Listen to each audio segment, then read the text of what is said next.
నరేంద్ర మోదీ మూడోసారి అధికారంలోకి వచ్చిన తర్వాత కార్పొరేట్ ఎజెండాను మరింత నిర్దాక్షిణ్యంగా అమలు జరుగుతున్నారని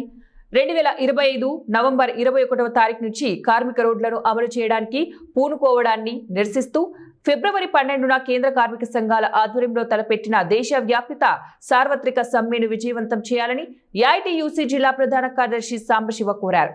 అన్నమయ్య జిల్లా రాయచోటి మున్సిపల్ కార్యాలయం వద్ద ఏఐటీయూసీ మున్సిపల్ వర్కర్స్ యూనియన్స్ ఆధ్వర్యంలో సమ్మె కరపత్రాలు విడుదల చేశారు. ఈ సందర్భంగా సాంబశివ మాట్లాడుతూ కార్మికులు పోరాడి అనేక త్యాగాలు చేసి సాధించుకున్న హక్కులన్నింటినీ రద్దు చేయాలని మోడీ భావించారని, రాజ్యాంగ స్ఫూర్తిని, సుప్రీంకోర్టు తీర్పులను, ఇంటర్నేషనల్ లేబర్ ఆర్గనైజేషన్ మార్గదర్శకాలన్నింటినీ భూస్థాపితం చేయాలని మోడీ ప్రభుత్వం అంది. 44 కార్మిక చట్టాలలో 29 కార్మిక చట్టాలు రద్దు చేసి వాటి స్థానంలో 4 లేబర్ కోడ్లని తేవడం జరిగింది. ఈ 4 లేబర్ కోడ్లు అమలైతే కార్మిక వర్గానికి భద్రత ఉండదు, కనీస వేతనాలు ఉండవు, సమ్మె చేసేటటువంటి హక్కు ఉండదు, కార్మిక వర్గం తీవ్రంగా నష్టపోతుంది. కాబట్టి కార్పొరేట్లకు అనుకూలంగా ఉన్నటువంటి ఈ 4 లేబర్ కోడ్లు ప్రధానంగా రద్దు చేయాలని చెప్పి భారతదేశ వ్యాప్తంగా